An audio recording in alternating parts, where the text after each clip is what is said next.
Hello, so today I'm making a video that is going to be about Human Resources 251 or 251, however you want to say it, but that is what I'm doing today. And this is our final project where we had to make a 3D model, so that is what I have done. And I'm going to go over a few of the chapters that we went over in the book, some of the things that kind of, to me, were the biggest things that stood out, and just have fun with this. So let's get right into it. So firstly, for me, my 3D model, this is my 3D model. It came out as miniatures. That's not what I was trying to do. But when I kept mixing the clay, it kept coming out teeny tiny. So that is what I have. And I'm just going to say what I have first and then I'll explain. I have bananas.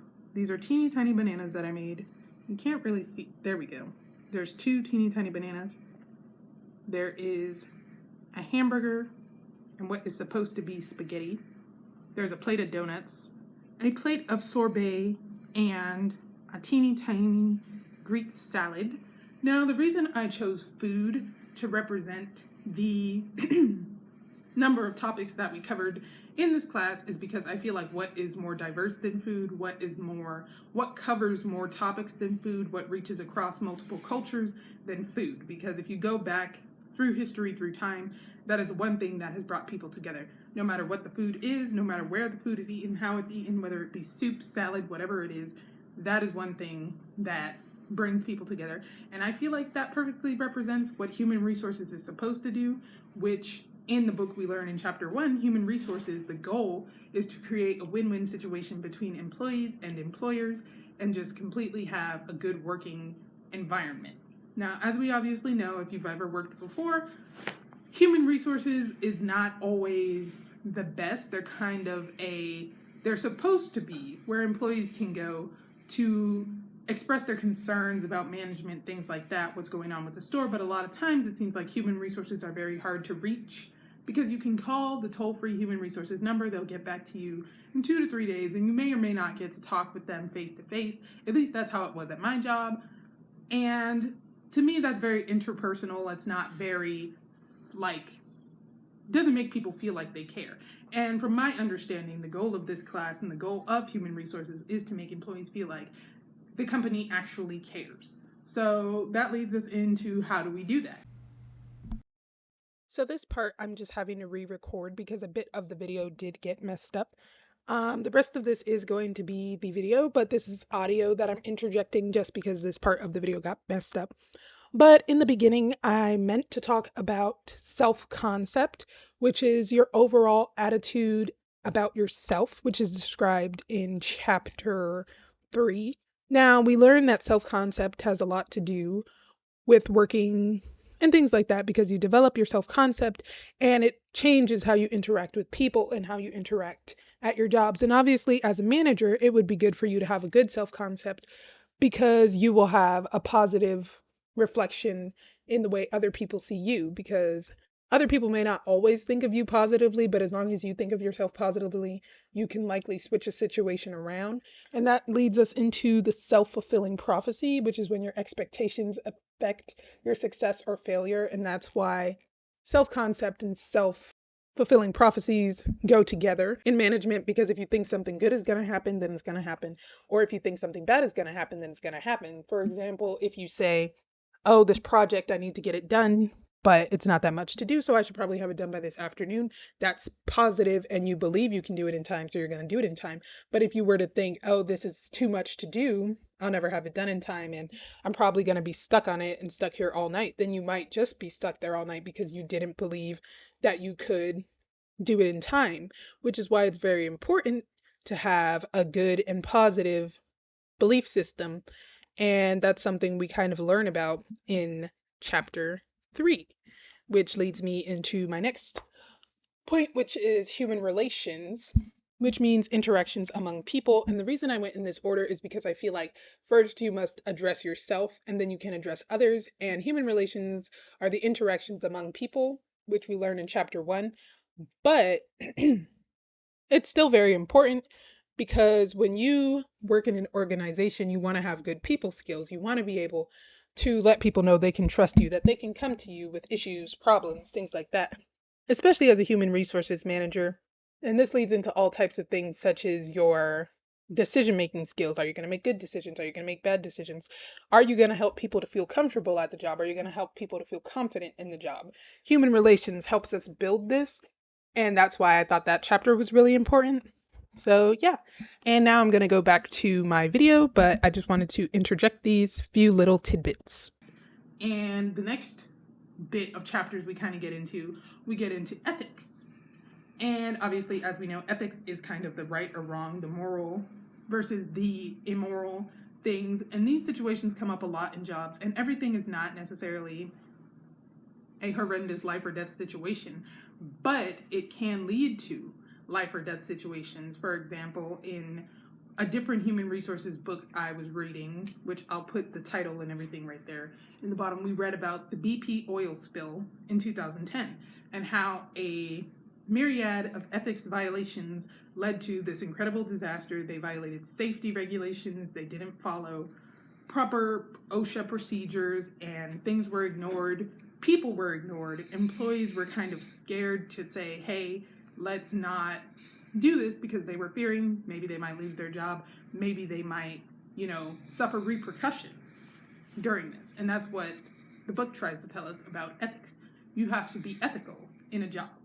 Now, you may not have a situation as drastic as the BP oil spill, but still you should always think, is this the right thing to do whenever you're doing a job? And like I said, it just depends on morals, things like that. And obviously, as human resources managers, you are supposed to reinforce the ethics of a company. So if you have a company that ethically sources products, things like that, for example, if you work in the meat department of your job, it would be ethical after each time you cut a piece of meat to change or clean, not necessarily change the whole entire saw every time, but you would clean the machine and make sure you have a clean piece of paper for the next piece of meat that you're going to put up there. For example, if you're cutting deli meats, turkey, chicken, things like that, you want to make sure you put a different meat each time, just because it's the right thing to do. Now, if you don't do it, not necessarily is it a bad thing, but now you're cross-contaminating, and that can lead to a number of issues. And this is one thing I've seen a lot, especially working in a grocery store. Things are not cleaned properly, things are not done in the time they should be done, such as cleaning ovens, cleaning refrigerators, making sure temperatures are right. Nobody checks the temperatures, nobody checks the water levels.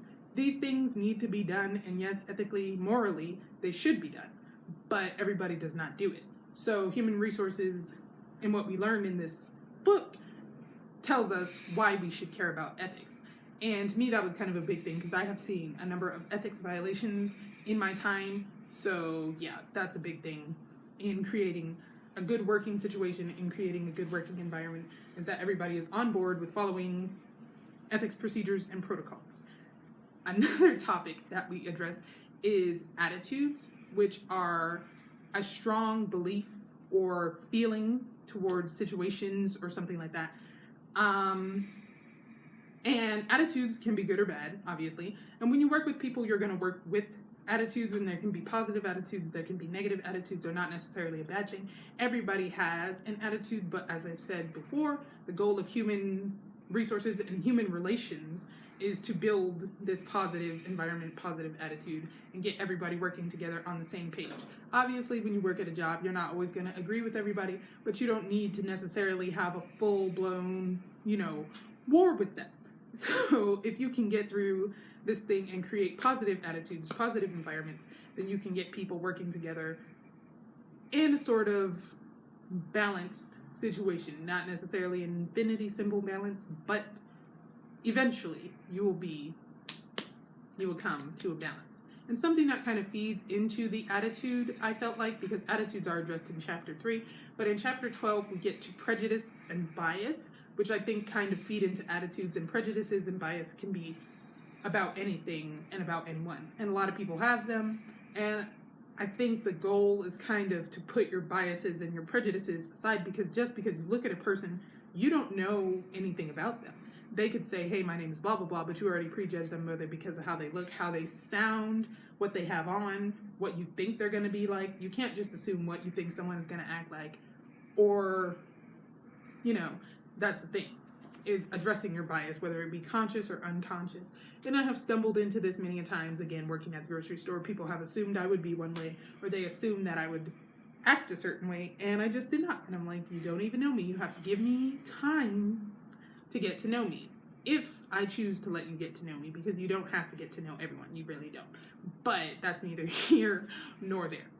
The next topic I want to address, which is chapter 8, is power. Now, power is influence or control over other people. And as we learn in chapter 8, there are different types of power. So really, I'm just going to say there's good power, there's bad power. Good power really is like you naturally have a leadership type of mentality, and you just get people to do what you need them to do, which is a good power structure, power dynamic. And you don't really have to force people to do stuff just because they believe in you enough that they want to do this for you. And bad power is kind of like you're strong arming people, you're forcing people. If they don't do this, then you're gonna, do something to them.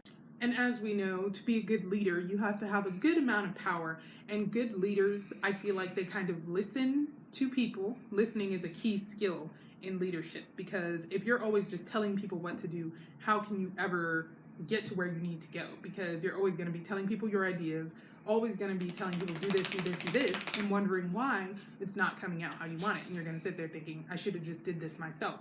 Whereas a good leader with good power, they would collaborate and understand everybody's ideas and see how they can integrate them. And power being a collaborative process. It would be like if you want to make a movie, and instead of hiring a staff, you choose to write, direct, star in, produce, and promote your movie yourself. Now, this can be done, but it would be very difficult because oftentimes, where are you going to get the funding? When are you going to get backing? You need distributors, you need the materials, you need the equipment. Unless you want to do like a one-person play and you just want to sit there in a room and just talk to your camera self to self, face to face, you can do that. But if you want some broader reach, you may need to talk to people, you may need to reach out. And I understand that can be very difficult, especially if somebody's an introvert like me. I don't really like interacting, and that's one of my things about my jobs. I don't really interact much, not because I don't like people, but just because it's more comfortable for me to be within myself. And that's kind of what I think human resources tries to teach us. You kind of have to come out of your little shell of yourself. And to be a good leader, you kind of have to, make the first attempt to talk to people. Because how else can you bridge these gaps in the workplace unless you are actively making an effort to change things? And that's one of the things we address in this book too, is over the years, I think it goes back to maybe I'm pretty sure there's some stuff from the 1960s in this book. I did not write a lot of it down because they said don't read from points, so now my brain is all over the place, but that's neither here nor there. Going back to the 1960s, obviously, things have changed a lot in working conditions, from the hours people work to the things people demand, to women working, to all these types of different changes we've had. They have people with disabilities working. All these things have changed. Obviously, with that, human resources have had to change, and human resources is kind of the department, as I've said. Employee complaints department is what it's stereotypically viewed as, but really it's supposed to be the employee care department. They care about you. They let you know what are your benefits. They let you know how you're hired, the things you can do at your job, the positions you can change to, all these types of things. You go through human resources. So in conclusivities, now that we have talked about human relations, now that we have talked about diversity, now that we have talked about power, we've talked about ethics, we've talked about attitudes, we've talked about organizations, things like that. I want to draw it all back to my teeny little food board, because really, working companies are a metaphorical food chain. We have the foods on the top, we have the foods on the bottom. But in reality, you need every single type of food group, whether they're on the top, whether they're on the bottom, whether we have frontline working employees such as cashiers, whether we have the behind the scenes employees like the distributors who get the food to the grocery stores, whether we have the other behind the scenes employees like the CEOs and things like that that run the actual companies. Everybody is needed, everybody is important, and I think that is the goal of human resources. So that is why I have made my little food board. So yeah, and I thought this class was really fun, so I thank you for watching, and yeah, goodbye.